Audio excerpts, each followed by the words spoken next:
They say love hurts, and I can tell you from experience, it most certainly does.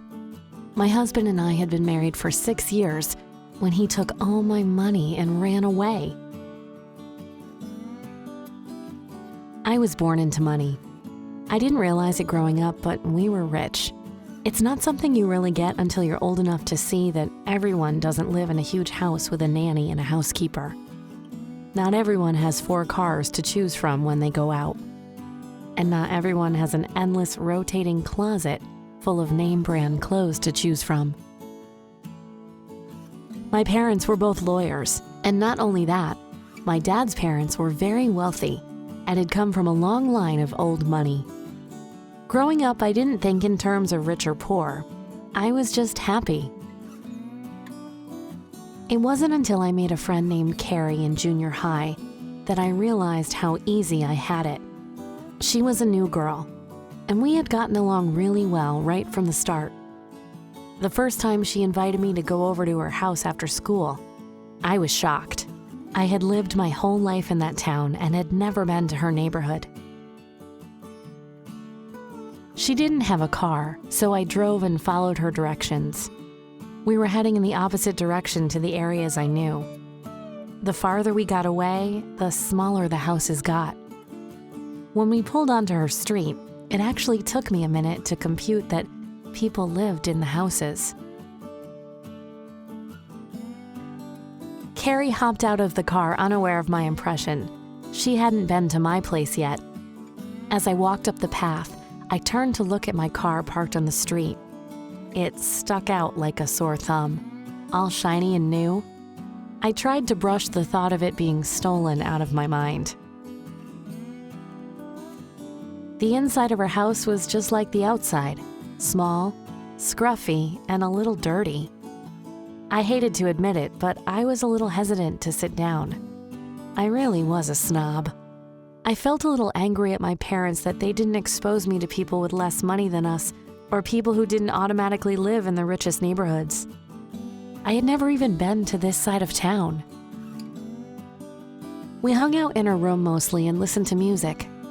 She asked me if I lived close, and I just shrugged, saying, "Not really."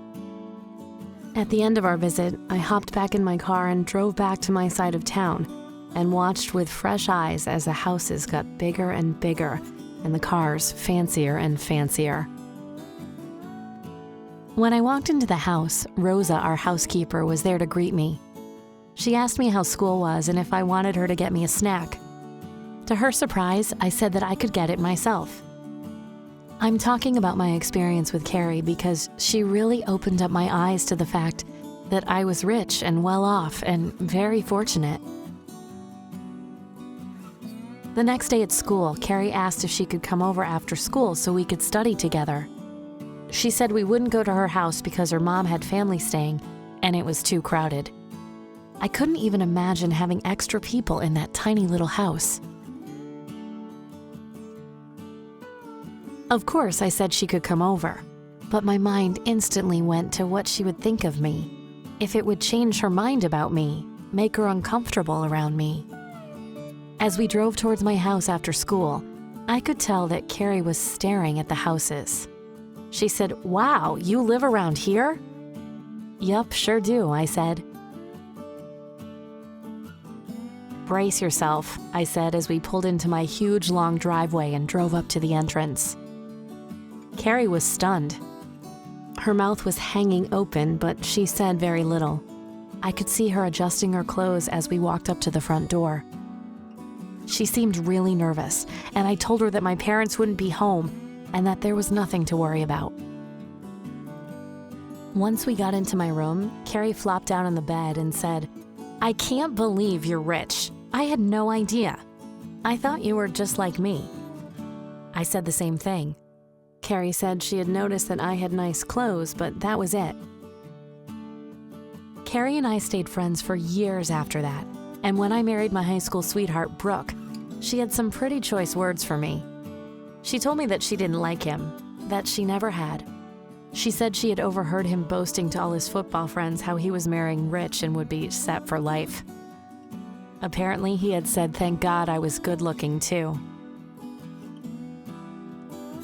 I trusted Carrie and should have believed her, but I was blinded by love. Brooke was my first love, and I was infatuated with him. We were married 2 years after high school in an intimate 400-person ceremony with a reception at the McDonald Hotel to follow. I didn't even want to ask my parents how much it cost.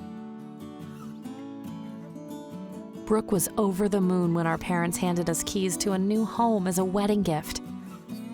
Carrie was my maid of honor for the wedding and was still my closest friend.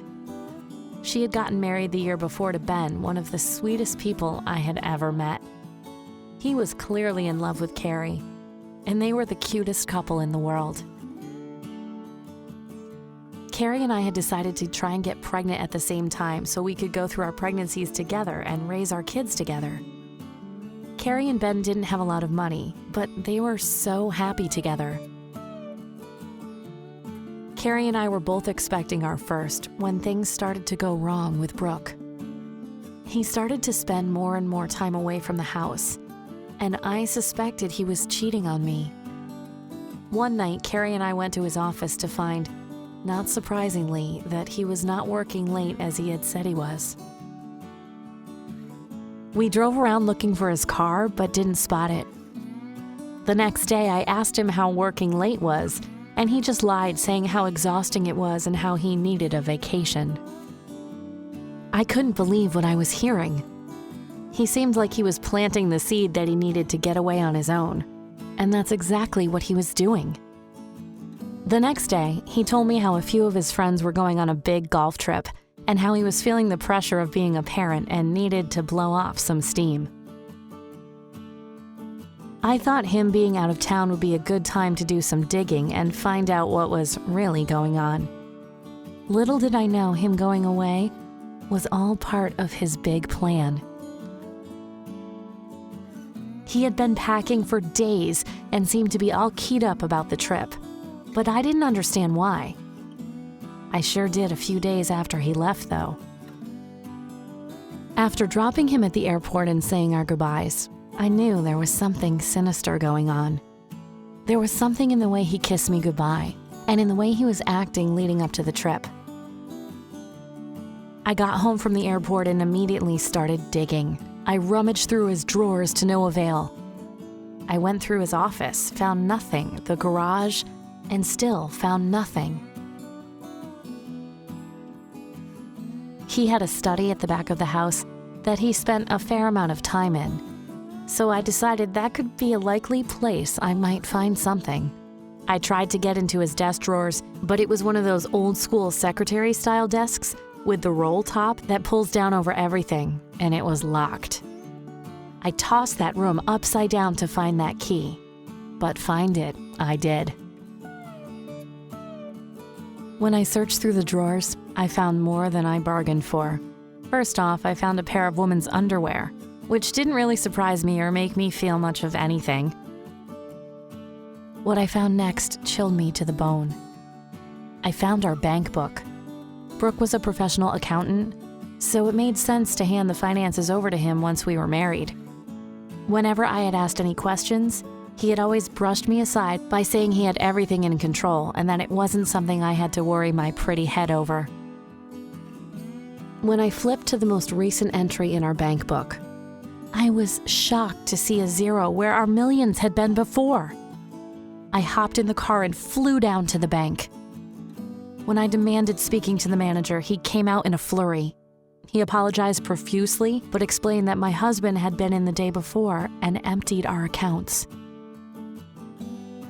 I asked him why he would do such a thing without my authorization, and he produced a signed statement that Brooke had full access and control over any funds in either of our names. Obviously, Brooke had forged my name on this document. As it turns out, I never saw Brooke again. He took all my money and was gone. Luckily, my parents bailed me out, and I ended up inviting Carrie, Ben, and their baby to live with me and mine. I ended up happier than ever. To watch more animated story videos like this, hit that subscribe button. And tell us in the comments section what you thought about this story.